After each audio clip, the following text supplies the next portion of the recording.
تو ایک اجنبی سا شخص تھا، وہ اس کو پتا بھی نہیں تھا، وہ شہر میں صبح صبح داخل ہوا، شہر والوں نے پکڑ لیا کہ خیریت تو ہے؟ کہ آپ کو مبارک ہو، آپ ہمارے بادشاہ بن گئے۔ کیوں بادشاہ بن گیا؟ کہ ہمارا اصول ہے جو سال کے پہلے دن سب سے پہلے شہر میں داخل ہوتا ہے وہ بادشاہ۔ کہ اچھا تو کتنے ٹائم کے لیے بادشاہ؟ کہ 1 سال کے لیے۔ وہ تھا بڑا عقل مند آدمی، کہتا ہے 1 سال کے لیے؟ کہ ہاں۔ کہ پہلے جو مجھ سے پہلے بادشاہ تھے وہ سارے کہاں گئے؟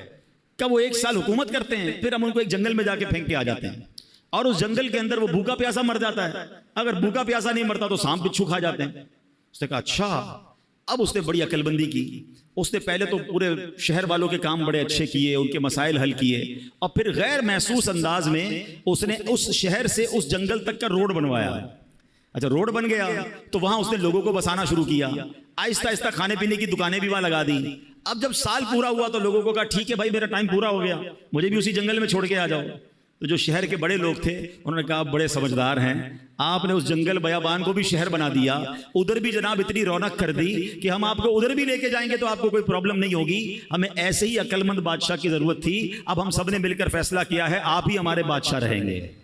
اب بظاہر تو یہ واقعہ ہے، مگر کیا مجھے اور آپ کو ایک شہر میں نہیں جانا ہے؟ مجھے اور آپ کو ایک اور دنیا میں نہیں جانا ہے جہاں سانپ اور بچھو بھی ہو سکتے ہیں؟ اللہ ناراض ہوا تو قبر میں سانپ اور بچھو بھی تو ہو سکتے ہیں نا۔ جہنم کی آگ اور جہنم کا عذاب کتنا خطرناک ہے، مگر ہم میں سے کون ہے جو اس جہان کو، آخرت کے معاملات کو آسان کرنے کے لیے یہاں سوچ رہا ہے کہ یار یہیں رہ کر میں آخرت بہتر کر لوں۔